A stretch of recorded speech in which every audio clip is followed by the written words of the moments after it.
Hello YouTube people, let's talk about Orient Ray 2. I'm gonna tell you some positives and negatives about this watch. This watch is amazing, but it has its flaws, and about that a little bit later. First of all, this is the watch that has absolutely beautiful dial, one of the best dials of any watch. Like seriously, look at that deep blue. At some angles it looks deep, and at some angles it is light blue. It is so cool. I don't know how Orient did this, but it looks kinda like the face is shiny, but on some angles it is matte finish. Matte finish, but still shiny. And it looks amazing. So this is the biggest positive of this watch. This face, this dial, looks absolutely amazing, and it has very good lume as well. If you wanna see the lume, link in the description. You can find the test I did on the lume in comparison with Invicta Pro Diver and Steel Dive Master something. So, this Orient. The design of this watch is one of the biggest selling points, I would say. But, you know, it's personal preference. This dial looks amazing, yes. But the bezel, to my liking, it's a little bit busy. The bezel looks a little bit busy. And those coin edges groovings, they are at 45-degree angle, and they are super well polished. You can't really see the shininess in the pictures or videos. Only when you actually put it on your hand you see how shiny it actually is. And you know, it kinda reminds how Christmas toy looks like. Somebody likes that, somebody not so much, so I just pointing that out. About the bracelet, is it good bracelet? It has pressed metal clasp, like this one, yeah, pressed metal clasp, and just hollow end links, not solid metal, but the links itself are solid. And you know what, that bracelet actually feels very good. I have no complaints about the bracelet. Absolutely wonderful, really. Finishing on this bracelet is great. No sharp edges at all. Everything is smooth. It's like when you put this watch on your hand, it feels like putting on a glove, and it's wow, wonderful. In comparison, Invicta Pro Diver, this watch also has pretty good bracelet, but you can definitely feel the difference in quality. Orient bracelet is way better quality than Invicta bracelet. Invicta is alright, but it feels okay on the hand, but you know, it feels okay until you try Orient bracelet, and wow, it is so much smoother. Edges are so soft, so much softer. It's great. And the clasp, even all the edges on the clasp are all no sharp edges at all. Great finishing, seriously. The size, speaking about the size, also, it's slightly larger than Invicta, but it has very good, how to say, look, I'll just put it on the hand and I'll show you. Look how wonderfully it sits on the hand. It is very flat, and those lugs just hug my wrist. It is very stable, and it's thin enough to wear on NATO straps, I would say, as well. And it's very stable, it's very comfy. And in comparison, this Invicta is slightly smaller watch, yeah, but it's very tall and has this big belly. And look, Invicta, for example, when I put it on my wrist, if you can see, those wrists those lugs are hanging up in the air, and it kind of always very wobbly, you know, it feels very wobbly. And if you put NATO strap on Invicta Pro Diver, it just sits too high and it's too wobbly and doesn't feel very well. But Orient Ray 2 sits very well on the hand.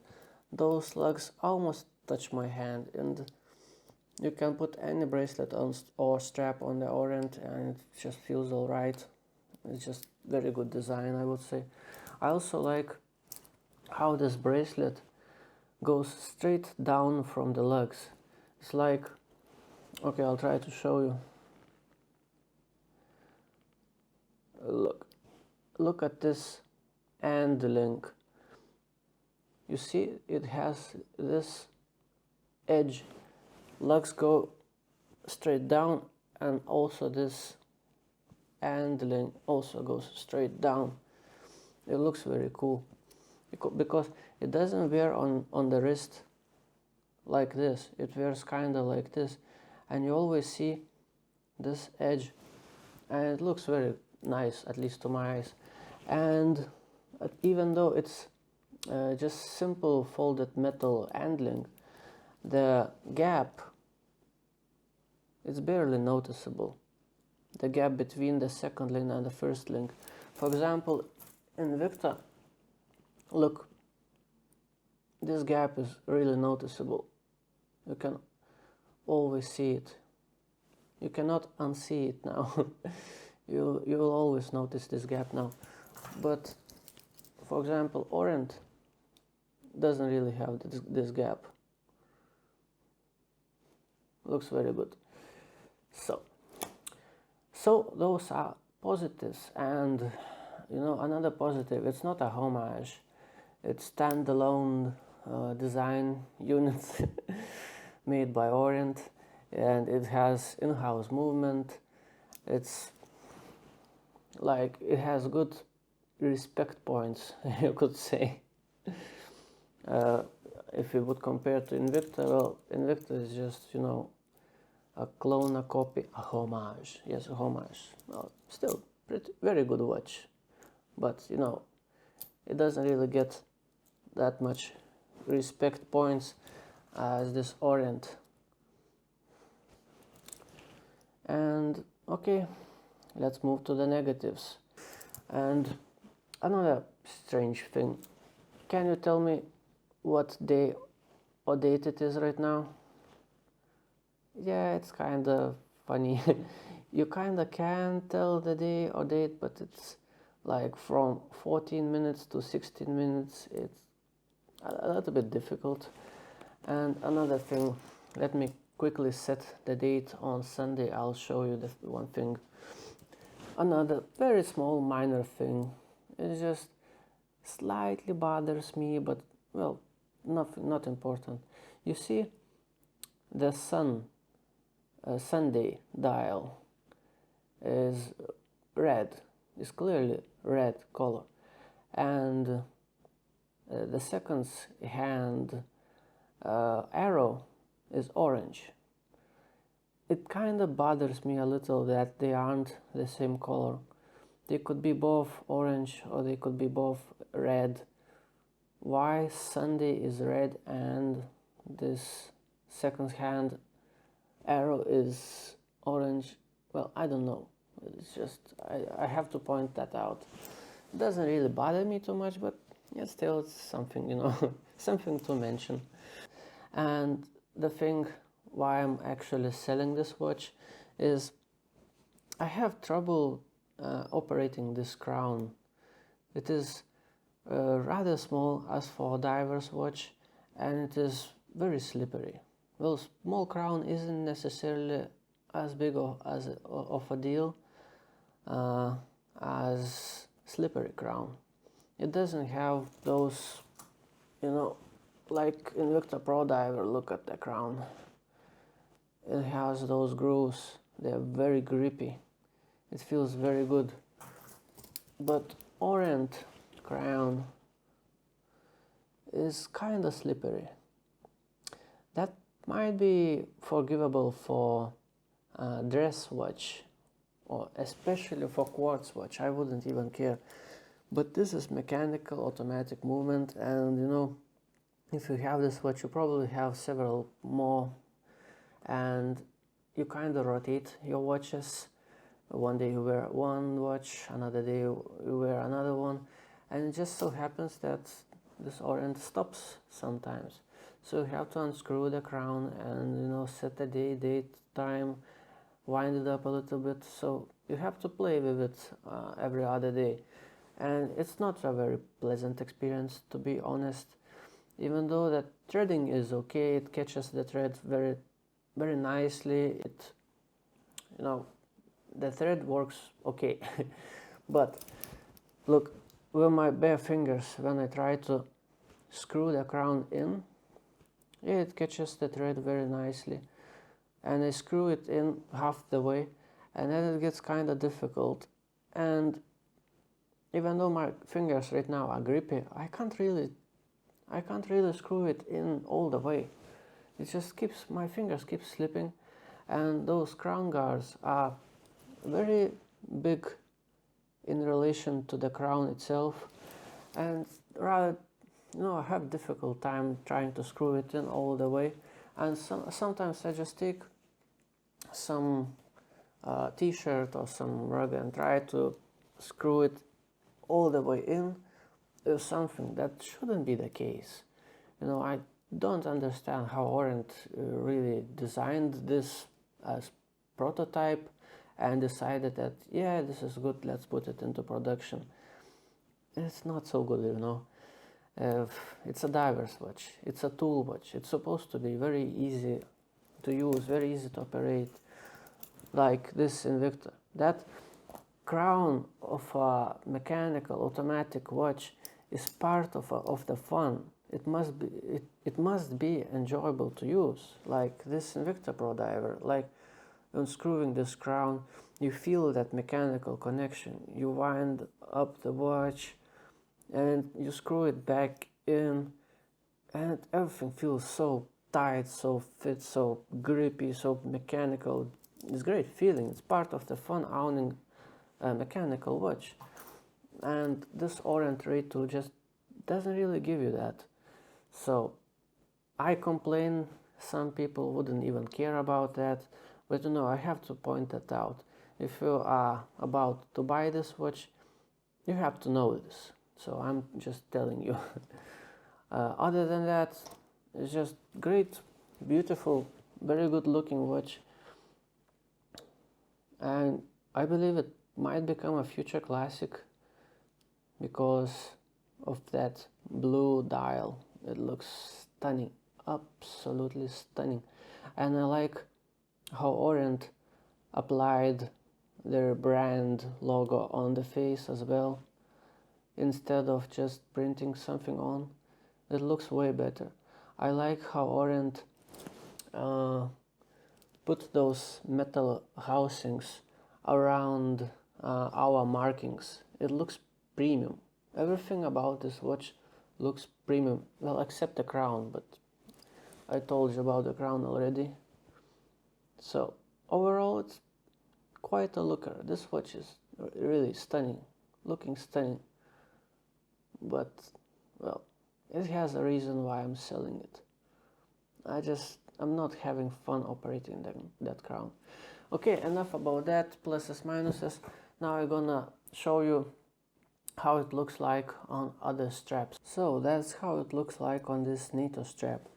By the way, lug width on this watch is 22 millimeters. And this strap that I have is from Square G-Shock. It actually is 24 millimeters, so it's a very snug fit. Still looks alright, I would say. I'll show you some pictures how it looks like on this strap. And another thing I wanna point out, this original bracelet is looking very dressy. You know, as for diver's watch, some people like it, some don't. I would prefer something less dressy for a diver's watch. That's why I like how it looks like on this NATO strap. It dresses it down and looks like very beautiful casual watch. And this is how it looks like on this brown leather strap with a little bit of red tint. I would say that brown strap with blue face looks absolutely stunning, amazing. Looks very, very, very nice. Let's put it on the hand. I'm just not the biggest fan of straps, of two-piece straps like this. I prefer ones like these from fabric, from some kind of a cloth, or knitted straps or bracelets, but I don't really like leather straps. But that's just me. They always feel kinda a little bit stiff on the hand, but for my hand. And finally, my favorite one. It is rather thick fabric strap. I bought it on eBay for several euros, and it is amazing. I love it. It works very well with this watch. Looks absolutely amazing. I love it. Looks like business casual, I would say. Very nice. And wears very, very comfy, very comfortable. So, by the way, if you missed the lume shot, it has amazing lume, this watch, like seriously very good lume. It lasts till the morning without any problem. And the link in the description, you can check it out. And by the way, bezel action. Everybody cares about bezel action. How is it? It's stiff, but it's alright. Manageable, I would say. Here's the sound.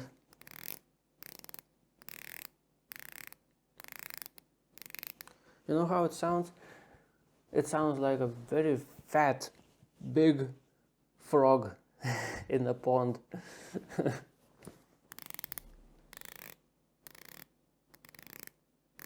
Cool, sounds cool. It's very stiff, but still at the point where it's still usable, and has absolutely no back plate, no movement, doesn't move at all. It's just no back plate, zero, and it's very good. It's good. And the bezel marker has this little lume pip, and it does shine pretty well. So here it is. That's my opinion about the watch. Well, if it's gonna be your daily watch, then it's wonderful. You're gonna wear it every day and you aren't gonna really mess with that crown that often. Or if you have watch winder, your watch always rotates automatically in the box, then it's also not a problem. But if you, like me, have several watches and you don't have those fancy watch winders, and you have to deal with that crown from time to time. So it happens that some days you kind of come to your watches, open the drawer of your watches, and okay, today I'm gonna take the Orient.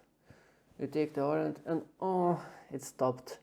Now I have to unscrew the crown to set it all, and just because this crown isn't really pleasant to use, I just skip the Orient, sorry, and take another watch. And that happened multiple times for me. I almost reached my hand to take the Orient, and instead I take Invicta, for example. So that's the reason why I'm selling it. It just doesn't get enough of wrist time. Okay, thanks for watching. We'll see you in the next video. Goodbye.